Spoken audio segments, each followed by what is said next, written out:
nessa igreja. Tive o privilégio de servir aqui durante um tempo, enquanto eu estudava no seminário em Atibaia. Eu fui seminarista e passava os finais de semana aqui durante o ano de 2019 e de 2020, né? 2020 mais ou menos, que a gente estava online, né, na época. Mas é um privilégio poder estar aqui essa manhã. Sou de Brasília, nascido em Brasília, nascido também na Aliança Cristã Missionária do Gama, lá em Brasília, e cresci nessa denominação, e é muito bom poder estar aqui hoje e ver que essa denominação continua missionária do jeito que ela está, né, enviando missionários para todos os lugares aí, e é muito feliz para mim, muito alegre, meu coração está cheio de alegria. Sou casado com a mulher mais bonita dessa igreja aqui, a Isabela Freitas, que é filha do Zé também, do pastor. Hoje a gente vive 100% no Ministério Integral, como missionários, lá em Caldas Novas. Não sei quantos já foram aproveitar as águas quentes lá de Caldas Novas. Bom, já foi? Muito bom. E a gente serve lá no Palavra da Vida. Quem não sabe, Palavra da Vida é uma missão que veio para o Brasil há alguns anos atrás. Ela nasceu e ela existe no mundo inteiro, com acampamentos, principalmente. É o DNA do Palavra da Vida trabalhar com acampamentos. Mas aqui no Brasil, ela se desenvolveu com diversos ministérios. A gente tem seminários, a gente tem ministérios de apoio a igrejas locais, a gente tem conferências, eventos para famílias, para crianças, para adolescentes. Antes de eu ir diretamente para a nossa pregação, eu queria mostrar um videozinho, rapidinho, da última semana que a gente teve de temporada lá no PV Goiás, de acampamento. É um vídeo que não mostra tudo que a gente faz, mas foi a última semana de acampamento com os juniores. Vocês vão ver que a animação lá. Tá pronto aí? Pode soltar, então.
Muito bem, pessoal. Esse é um pouquinho do que a gente tem feito lá em julho. Em julho, agora, a gente vai ter 4 semanas de acampamento com adolescentes e 4 semanas de instâncias para famílias, né? Então, muita coisa acontecendo lá. Peço que você esteja orando, né, por nós, pelo nosso ministério lá. A gente tem muita coisa acontecendo. Mas agora vamos para o nosso texto, para a nossa palavra de hoje. Se você está com a sua Bíblia aí, você pode abrir no texto de 1 Pedro 3. A gente vai ler do verso 13 ao 22. 1 Pedro 3, do verso 13 ao 22. Muito bem. Todos já abriram? Eu vou fazer a leitura aqui e você pode acompanhar na sua Bíblia, tá bom? Quem é que desejará lhes fazer mal se vocês se dedicarem a fazer o bem? Mas ainda que sofram por fazer o que é certo, vocês serão abençoados. Portanto, não se preocupem e não tenham medo de ameaças. Em vez disso, consagrem a Cristo como o Senhor da sua vida. E se alguém lhes perguntar a respeito da sua esperança, estejam sempre preparados para explicá-la. Façam-no de modo amável e respeitoso. Mantenham sempre a consciência limpa. Então, se as pessoas falarem mal de vocês, ficarão envergonhadas ao ver como vocês vivem corretamente em Cristo. Lembre-se de que é melhor sofrer por fazer o bem, se for da vontade de Deus, do que por fazer o mal. Pois Cristo também sofreu por nossos pecados, de uma vez por todas. Embora nunca tenha pecado, morreu pelos pecadores, a fim de conduzi-los a Deus. Sofreu morte física, mas foi ressuscitado pelo Espírito, por meio do qual pregou aos espíritos em prisão, aqueles que muito tempo atrás desobedeceram a Deus, quando ele esperou pacientemente enquanto Noé construía sua embarcação. Apenas 8 pessoas foram salvas por meio da água do dilúvio. E aquela água simboliza o batismo que agora os salva, não pela remoção da sujeira do corpo, mas porque no batismo vocês declararam ter boa consciência diante de Deus. Ela é eficaz por meio da salvação de Jesus Cristo. Agora, Cristo foi para o céu e está sentado no lugar de honra à direita de Deus. E todos os anjos, autoridades e poderes se sujeitam a eles. Vamos orar? Senhor, muito obrigado por hoje, obrigado por mais um dia de vida que o Senhor nos deu. Muito obrigado por essa manhã, onde a gente pode juntos aqui louvar e agradecer ao Senhor e aprender um pouco mais sobre o Senhor, Deus. Nosso pedido é que a gente possa sair daqui desse domingo mais parecidos com Cristo, mais parecidos com Jesus. Deus, peço também que o Senhor me use para expor a Tua palavra, apesar das minhas falhas e dos meus pecados, que o Senhor possa me usar hoje como uma ferramenta, que esse texto possa ser luz para todos nós aqui, Senhor. É isso que eu peço, Senhor, em nome de Jesus. Amém. Muito bem, pessoal, esse texto de Pedro, ele é um dos textos mais profundos dessa carta toda, e o tema central desse texto que a gente está lendo hoje, ele não é simplesmente uma fala de Pedro sobre como é que é o sofrimento cristão, mas ele vai demonstrar através do nosso texto Cristo como o exemplo perfeito de santidade em meio ao sofrimento, em meio a um mundo de dificuldade e um mundo hostil. Pedro está escrevendo essa carta para crentes que estavam sendo perseguidos, e ele mostra para esses crentes, através do texto, que a santidade não deveria ser apenas evitar pecar, mas seguir os passos de Jesus quando somos também injustiçados. Era um povo que estava sendo perseguido, sofrendo muito, e Pedro vai escrever uma carta para eles, encorajando eles a entenderem o sofrimento deles como uma forma de serem mais parecidos com Cristo. Ou seja, é um texto muito desafiador para as nossas vidas. A gente não vive hoje uma perseguição como esses cristãos viviam. Graças a Deus a gente tem o privilégio de morar no Brasil, que Deus é brasileiro ou não, não sei, mas a gente não vive uma perseguição política, onde as nossas vidas estão em risco, mas a gente vive, sim, pequenos e grandes desafios por aquilo que a gente acredita na nossa sociedade de hoje. E eu queria fazer uma exposição do texto com vocês, então vamos começar pelo versículo 13, que ele fala bem assim: quem é que desejará lhe fazer mal, se vocês se dedicarem a fazer o bem? Gente, Pedro está dando um conselho para nós cristãos aqui, um conselho para a vida. A Bíblia está repleta de conselhos, Muita gente acha que a Bíblia é um livro tão espiritual, tão acima de todas as coisas, que ele não se aplica às nossas vidas cotidianas e às nossas tarefas comuns, do dia a dia. Mas isso é um engano. A Bíblia é o nosso guia para toda a vida, desde as tarefas mais simples até as tarefas mais complexas. E Pedro está fazendo aqui justamente nos aconselhando a nossa vida comum. Ele diz, se você viver de maneira correta, praticando o bem, fazendo coisas boas, você dará menos motivos para que as pessoas lhe façam o mal.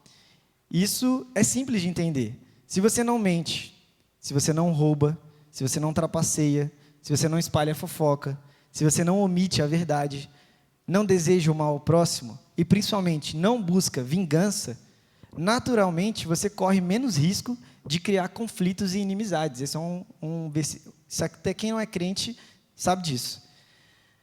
É claro que a gente não está dizendo que viver dessa forma é fácil. Viver dessa forma não é fácil. Porque a gente ainda luta com uma coisinha chamada pecado, que está dentro do nosso coração ali, fazendo com que a gente erre nisso várias vezes. Mesmo assim, é um princípio tão evidente que a gente não consegue fugir dele. Por isso que a gente precisa tomar cuidado. Tomar muito cuidado, porque não é fácil viver dessa forma. É uma forma como Pedro está pedindo para que a gente busque, vivendo, fazer o bem. Buscar fazer o bem em todos os lugares que a gente está, buscar fazer o bem ao nosso próximo, não buscar vingança quando somos injustiçados, que era a característica do povo que ele estava escrevendo. Só que a gente tem que tomar cuidado também com esse texto, porque existe muito cristão que se considera perseguido por causa da fé, quando na realidade está sofrendo as consequências do próprio comportamento, né? Às vezes a pessoa é uma pessoa rude, preguiçosa, mal-humorada, arrogante, gananciosa, invejosa, egoísta, inconveniente, vive de forma errada no trabalho, na faculdade, trata mal os outros, e quando as pessoas se afastam ou confrontam ela, ou quando ela sofre consequências do mau comportamento, ela quer concluir que está sendo perseguida porque é cristã. Mas Pedro está tentando deixar claro para a gente que o bom sofrimento dessa perseguição é por aquilo que a gente faz de bom e não por aquilo que a gente faz de errado. Nem sempre a perseguição é por causa de Cristo. Às vezes o problema não é fé, é o comportamento. Talvez seu chefe não esteja perseguindo você por ser cristão. Talvez você simplesmente seja negligente, preguiçoso ou uma pessoa difícil de conviver. Precisa avaliar a sua vida nesse sentido. Pedro está falando sobre sofrer por fazer o bem. Esse tipo de sofrimento é uma honra, porque nos identifica com Cristo. Deus nos fortalece para suportá-lo. Mas sofrer por causa do nosso pecado, do nosso mau testemunho, das nossas atitudes erradas, não deve ser um motivo de orgulho na nossa vida. Nesse caso, o que Deus nos espera de nós é que a gente não se faça de vítima, mas que a gente se arrependa e mude as nossas atitudes. Essa é exatamente a linha de raciocínio que Pedro está trazendo em todo o texto. Lá em 1 Pedro 2,20, ele fala que mérito há em suportar açoites recebidos por terem cometido mal.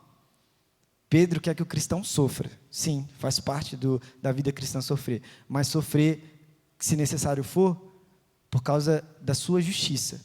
E não por causa do seu próprio pecado. No versículo 14, ele continua e fala assim: mas ainda que sofram por fazer o que é certo, vocês serão abençoados. Portanto, não se preocupem e não tenham medo de ameaças. E é aqui que a Bíblia começa a fazer sentido apenas para aqueles que realmente conhecem a Cristo verdadeiramente. Pedro está dizendo algo que parece estranho aos olhos das pessoas que não conhecem a Cristo. Ele diz que às vezes que nós vamos sofrer injustamente por fazer o que é certo. Isso é desafiador. Isso faz parte da vida cristã. Haverá momentos em que as pessoas nos pedirão para fazer o que é errado. Talvez peçam para fechar os olhos diante de um dinheiro desviado no trabalho. Peço que a gente dê presença para alguém que faltou na nossa faculdade, na nossa aula. Talvez peçam que a gente ignore um pecado exposto na vida de um líder ou de um irmão da igreja, para que a gente evite constrangimentos. Nessas horas, a vontade de Deus continua sendo a mesma, que é o que Pedro está falando. Fazer o certo, fazer o bem. Cristo nos chama a fidelidade, mesmo quando ela tem um preço. E é, às vezes, muito caro. E Pedro nos lembra que escolhemos o caminho da obediência. Podemos sofrer consequências, mas existe uma esperança. Seremos abençoados por fazer aquilo que é certo. E essa certeza e essa esperança, só quem conhece a Cristo entende. Quem não conhece a Cristo não entende e não faz sentido nenhum. Não é a forma como o mundo age, não é a forma como o mundo pensa. Para acreditar nisso é preciso ter fé, porque muitas vezes a bênção de Deus, e muitas vezes, ela não chega da forma que a gente queria e que é a forma que a gente imagina, nem no momento que a gente mais esperava. Às vezes obedecer a Deus parece trazer perdas imediatas.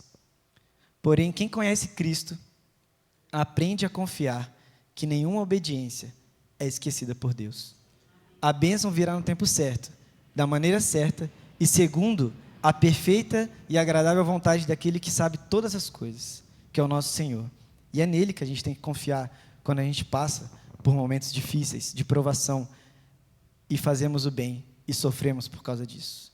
Deus sabe de todas as coisas. A justiça dos homens não é justa, né? A gente sabe que muitas vezes é difícil, a gente passa por injustiça, mas Deus sabe de tudo. Foi por isso que a gente começa a leitura desse versículo, dizendo que só faz sentido para quem realmente conhece a Cristo. Quem conhece a Cristo tem fé e aprendeu até agora, eu espero que você tenha aprendido que o caminho de Deus nem sempre faz sentido para o mundo, e nem sempre é o que a gente está olhando. A lógica do reino de Deus é completamente diferente. O mundo diz, faça o que é melhor para você. Cristo diz, faça o certo. O mundo diz, evite sofrer a qualquer custo. Cristo diz, permaneça fiel, mesmo que lhe custe caro. E somente quem conhece o Senhor consegue enxergar que no final, o caminho da obediência sempre vale a pena. Tem uma frase que eu aprendi no seminário, não sei quem que falou essa frase, tá bom? Mas era do seminário, não sei, tem um professor de seminário aqui, se você lembrar de quem que é essa frase, mas é famosa lá, né? O certo é certo, mesmo que ninguém esteja fazendo. E o errado é errado, mesmo que todos façam. Essa é a lei que a gente deve viver na nossa vida. Todo mundo está fazendo o errado. Não é o que eu devo fazer. Ninguém está fazendo o certo, eu devo fazer o que é certo. No próximo versículo, ele fala o seguinte: em vez disso, consagrem a Cristo como o Senhor da sua vida. E se alguém lhes perguntar a respeito da sua esperança, estejam sempre preparados para explicá-la. E aí que, gente, Pedro vai fazer algo extraordinário. Ele vai usar um texto do Antigo Testamento para fundamentar a esperança de Cristo e mostrar, revelar para aquele povo quem Jesus é, de verdade, e poder trazer uma esperança no Antigo Testamento, que era a Bíblia daquele povo. Quando Pedro diz, pode passar o próximo slide, quando ele diz, consagrem a Cristo como o Senhor da sua vida, em 1 Pedro 3,15, ele está referenciando, ecoando diretamente Isaías 8,13, quando fala, ao Senhor dos exércitos, a Ele santificai, seja o vosso temor, seja Ele o vosso espanto. Quando a gente olha no original, a palavra usada por Isaías para santificar, é a mesma ideia que Pedro usa para santificarmos ou consagrarmos a Cristo em nossos corações. O que Pedro fez aqui não é mera coincidência, usar a mesma palavra que foi usada em Isaías, usar aqui. Ele está fazendo uma conexão, ele não faz essa conexão por acaso. Em Isaías, o povo era chamado a santificar Yahvé, o Senhor dos exércitos. Mas Pedro pega essa mensagem e aplica diretamente a Jesus. E o que ele está dizendo é muito profundo. O Senhor que Isaías adorava é o mesmo Senhor que nós conhecemos em Cristo. Jesus não é apenas um mestre, um exemplo moral ou um profeta. Ele é o próprio Deus encarnado, o Senhor dos exércitos. E é justamente por isso que Pedro cita esse texto no contexto de sofrimento e de perseguição. Ele quer que os cristãos entendam onde a sua confiança deve estar. Quando chegar o dia difícil, quando fazer o que é certo custar caro, quando a nossa obediência a Deus trouxer oposição, nossa esperança não pode estar na nossa própria força, na nossa coragem ou na nossa capacidade de resistir. Ela deve estar firmada naquele que é o Senhor dos exércitos, Cristo Jesus. Afinal, Cristo é Yahvé, o Senhor dos exércitos. Ele não é um rei que está distante, Indiferente ao sofrimento do seu povo, ele reina soberanamente sobre todas as coisas. Nada acontece fora do seu controle.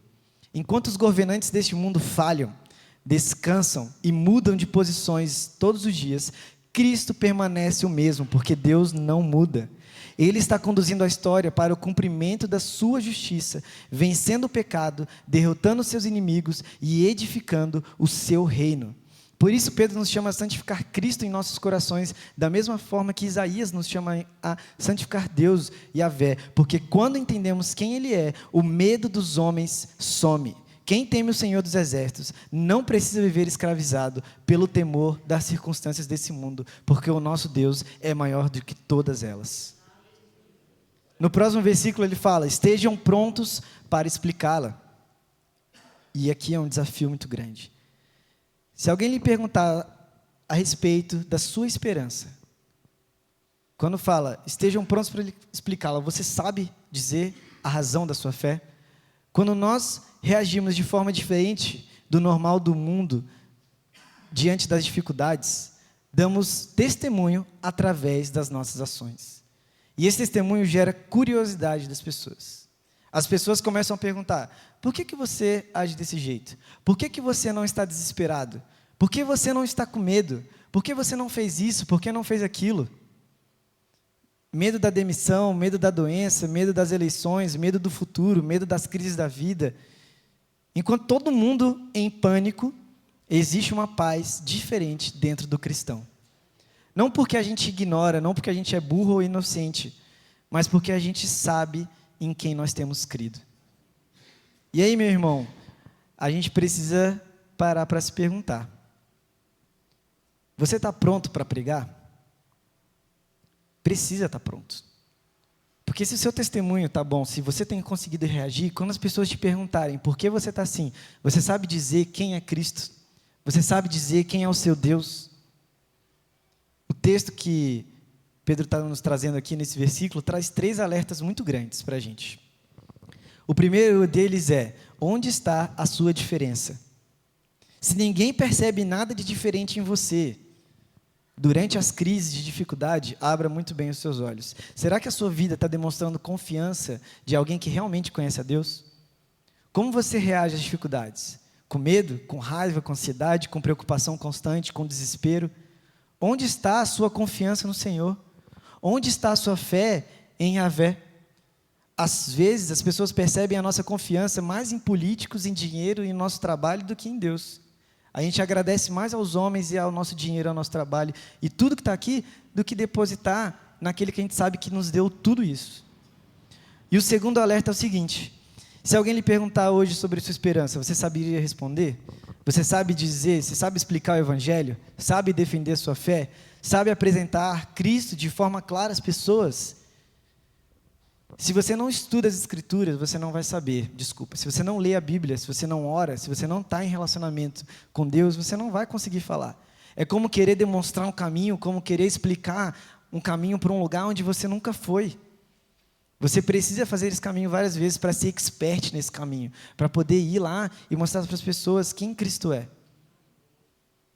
E o terceiro alerta é sobre o propósito do nosso testemunho e da nossa pregação. Quando as pessoas perceberem a sua firmeza, eu espero que elas percebam a sua firmeza. Quando elas entenderem o Evangelho através das suas palavras, eu espero que elas entendam. Eu espero que no final tudo isso aponte para Cristo, porque Ele deve ser o glorificado por meio da nossa força durante a provação e não nós mesmos. Aponte para Cristo, mostre que não é a sua força que o sustenta, a sua própria força, mas a graça de Deus. Mostre que Cristo é que mantém firme em meio às provações. O objetivo da nossa vida, do nosso testemunho, não é exaltar a nós mesmos.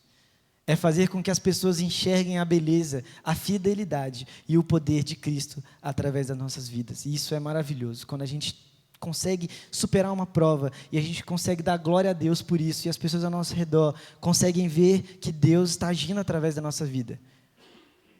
Mas só através de um bom testemunho e uma boa pregação do Evangelho e uma dependência constante de Deus. No próximo versículo, Pedro fala assim: pois Cristo também sofreu por nossos pecados, de uma vez por todas, Embora nunca tenha pecado, morreu pelos pecadores a fim de conduzi-los a Deus.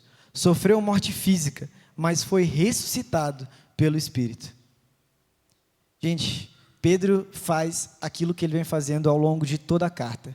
Ele tira os nossos olhos das circunstâncias difíceis, da vida difícil, dos problemas, das coisas ruins, e ele coloca os nossos olhos fitos em Cristo Jesus. O coração dessa passagem não é sobre o nosso sofrimento, mas é sobre como Jesus dá o exemplo no sofrimento. Depois de falar sobre sofrimento, testemunho e perseverança, Pedro apresenta o exemplo perfeito de tudo isso. Ele mostra o nosso Cristo. Jesus sofreu injustamente, sofreu voluntariamente, sofreu sem jamais ter cometido pecado algum e sofreu para salvar pecadores.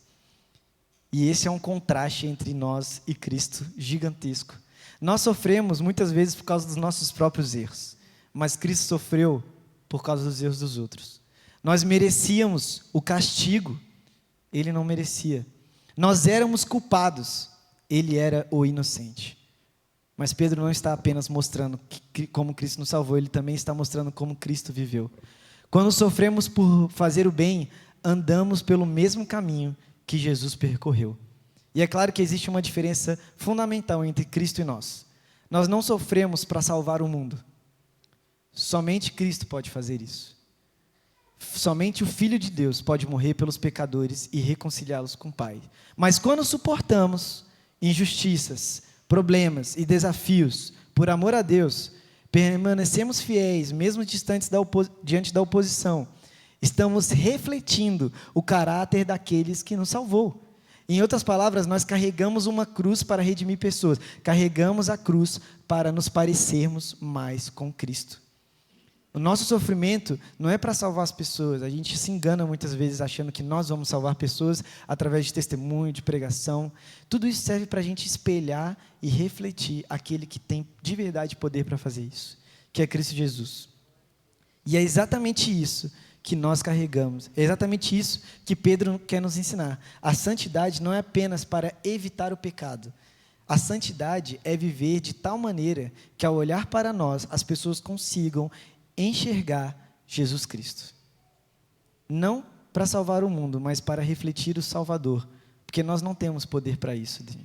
A gente precisa mostrar Cristo através de tudo que a gente faz. Porque só Ele tem poder para salvar pecadores. No próximo versículo, ele fala assim: por meio do qual pregou aos espíritos em prisão, aqueles que muito tempo atrás desobedeceram a Deus quando Ele esperou pacientemente enquanto Noé construía sua embarcação. Apenas 8 pessoas foram salvas por meio da água do dilúvio. Gente, do nada Noé no texto. O que Noé está fazendo no meio desse texto? Sem dúvida, esse aqui é o top 3 textos mais difíceis do Novo Testamento aí, para a gente entender essa parte. Por isso, antes de tentar explicar, eu vou apenas ler o que Martinho Lutero escreveu sobre essa passagem. Ele escreve assim: este é um texto maravilhoso, e talvez uma passagem mais obscura do que qualquer outra no Novo Testamento, de modo que não seja certo o que Pedro queria dizer. Gente, se Martinho Lutero tinha dificuldade de se dizer, vocês querem que eu explique? Mas eu vou tentar. A Academia Cristã tem caminhado muito tempo e a gente tem algumas diversas pensamentos sobre isso, mas a gente tem um que a Academia Cristã pensa com mais união. Ao longo da história, muitos homens estudaram essas escrituras e tentaram entender o que Pedro estava dizendo, mas o que a gente entende hoje é que o próprio Cristo pregou à geração de Noé naquela época por meio da pregação de Noé. Hoje essas pessoas são descritas como espíritos em prisão, não porque receberam uma segunda oportunidade após a morte, eles não estavam no inferno, mas porque morreram em sua desobediência enquanto aguardaram o juízo de Deus. Eles eram pecadores, estavam presos aos seus pecados, eles estavam presos àquilo que todo ser humano está preso, ao pecado, à morte. Nesse entendimento, o próprio Cristo, pelo Espírito Santo, estava pregando através de Noé, enquanto a arca era construída. Isso também nos lembra de uma verdade muito importante. Deus continua usando pessoas para proclamar a sua mensagem. Assim como Cristo usou Noé para chamar aquela geração ao arrependimento, Ele também nos usa para anunciar o Evangelho hoje. Mas além disso, existe um detalhe mais empolgante sobre esse texto. Pedro traz Noé para a conversa e à primeira vista parece algo estranho. O que Noé tem a ver com o sofrimento dos cristãos? Na verdade, tem tudo a ver. Noé é um exemplo perfeito daquilo que Pedro estava ensinando em toda a passagem. Ele viveu em uma sociedade corrompida, igual a gente. Ele permaneceu fiel a Deus, igual eu espero que a gente possa permanecer. Foi ridicularizado por causa da sua obediência. Gente, ele construiu uma arca numa época que nem chovia. Parecia estar sozinho. Continuou fazendo o que era certo, mesmo sem resultados imediatos. E no final, foi vindicado e salvo por Deus. Você consegue perceber o paralelo? A história de Noé é praticamente um resumo de tudo que Pedro está nos ensinando até aqui. É como se Pedro estivesse olhando para aqueles cristãos perseguidos e dizendo: vocês estão vivendo exatamente como Noé viveu. Vocês estão cercados por uma cultura que odeia a Deus e rejeita os seus ensinamentos. Vocês são a minoria. Vocês podem ser ridicularizados por fazer o que é certo. Vocês podem parecer derrotados aos olhos do mundo. Mas assim como Deus preservou Noé, Ele também preservará aquele que permanecer fiel a Cristo. O ponto principal desse texto não é a prisão dos espíritos. O ponto principal é a fidelidade de Deus para com aqueles que continuam obedecendo, mesmo quando todos ao seu redor escolhem fazer o contrário. Noé é o nosso exemplo de perseverança durante o sofrimento. E aí ele fala no versículo 21, aquela água simboliza o batismo que agora o salva. Não pela remoção da sujeira do corpo, mas porque o batismo vos declaram ter boa consciência diante de Deus. Ela é eficaz por meio da ressurreição de Jesus Cristo. Assim como as águas do dilúvio apontavam para o juízo de Deus contra o pecado e para a salvação daqueles que confiaram em sua promessa, o nosso batismo nas águas também aponta para uma realidade muito maior. Ele aponta para o dia em que Cristo completará a sua obra e nós seremos totalmente livres da presença do pecado nas nossas vidas. O batismo é um símbolo visível de uma transformação invisível. Ao descermos as águas, declaramos que morremos para a velha vida ao sairmos dela, declaramos que fomos ressuscitados para uma nova vida com Cristo. É uma proclamação pública daquilo que Deus já realizou em nosso coração. Mas Pedro faz questão de esclarecer algo muito importante. Nem o dilúvio, nem o batismo possuem poder em si próprios. A água do dilúvio não salvaram Noé. Deus salvou por meio da arca que Ele mesmo providenciou. Da mesma forma, as águas do batismo não salvam ninguém. A água pode limpar o corpo, mas só Jesus pode limpar a nossa alma. Quem salva é Cristo. É por isso que Pedro diz que o batismo é eficaz por meio da ressurreição de Jesus Cristo. A nossa esperança não está no batismo, no ritual ou numa cerimônia religiosa. Não é nós que alcançamos a nossa salvação, é Cristo que nos dá. O nosso batismo serve apenas para a gente apontar, mostrar que fomos limpos do nosso pecado. No versículo 22, ele continua e fala: agora Cristo foi para o céu e está assentado no lugar de honra à direita de Deus. E todos os anjos, autoridades e poderes se sujeitam a Ele. Gente, Cristo é o nosso exemplo de perseverança na dificuldade, no sofrimento. Pedro encerra olhando para a exaltação de Cristo Jesus. A cruz na vida de Jesus não foi o final. A ressurreição não foi o capítulo final. A ascensão não foi o capítulo final. Hoje, Jesus continua reinando. Todos os poderes de todos os homens, de todos os povos, de todos estão sujeitos a Cristo, a Deus. Os cristãos perseguidos precisam ter isso em mente. Seu Salvador não está derrotado. Ele está entronizado e Cristo vive para sempre. Ele é a nossa esperança durante o sofrimento. Olhar para Cristo, olhar para como Ele foi obediente, como Ele sofreu e como hoje Ele está exaltado, é poder ter esperança de que esse sofrimento vai passar e um dia a gente vai para o céu. E a gente vai viver num lugar onde não há perseguição, não há ranger de dentes, não há choro, não há fome. E existe uma esperança clara. E existe uma esperança para nós, para que a gente possa se agarrar a essa esperança e viver nesse mundo de forma fiel a obediência a Deus. Gente, depois de tudo que a gente olhou para esse texto, eu queria que a gente aplicasse ele em 3 pontos para que a gente leve para casa e que a gente não se esqueça, em 3 pontos práticos do que a gente pode mudar na nossa vida a partir do que Pedro nos ensinou. Primeiro, olhe para o seu testemunho.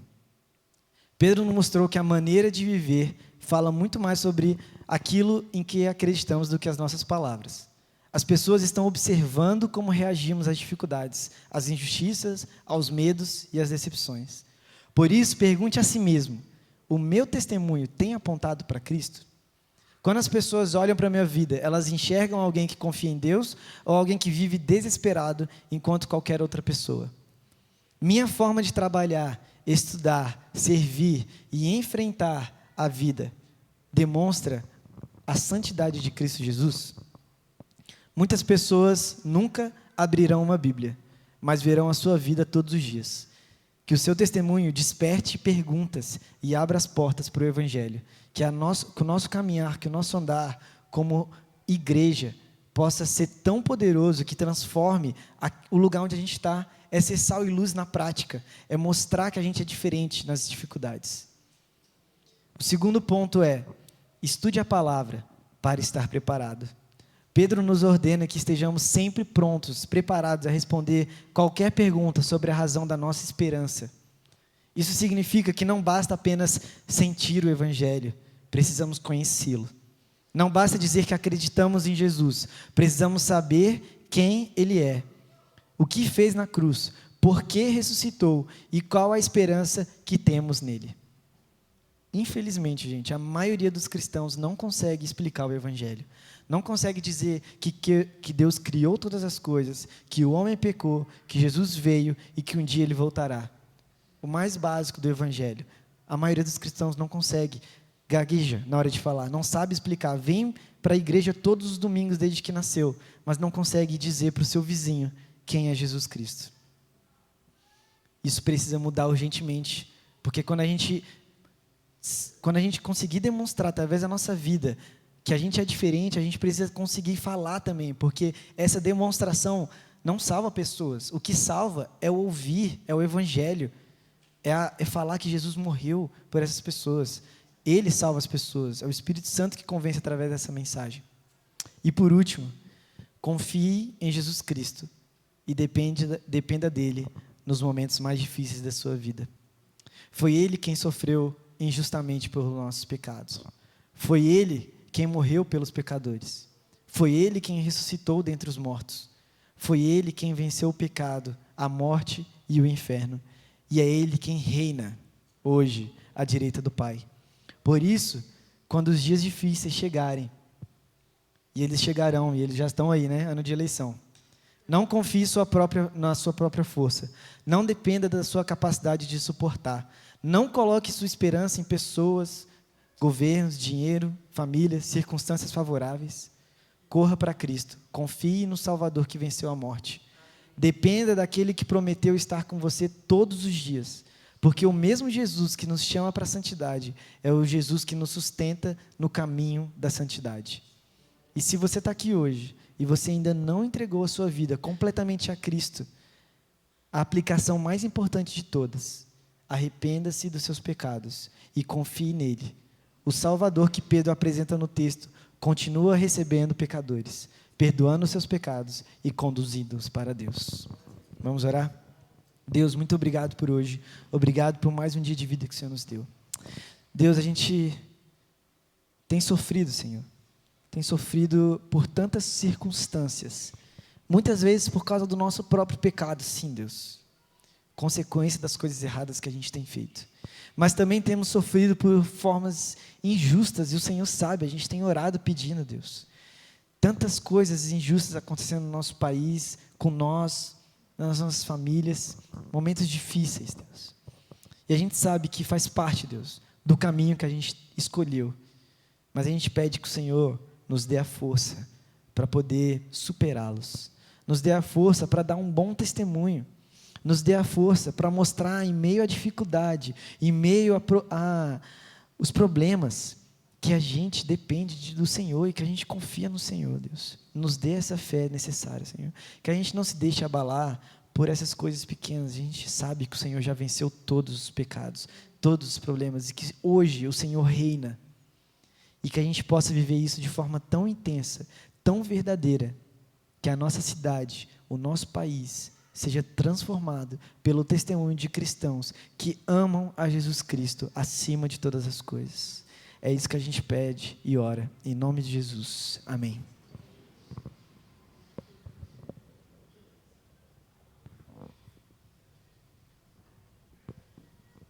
Nós vamos celebrar a ceia do Senhor. Na nossa reflexão como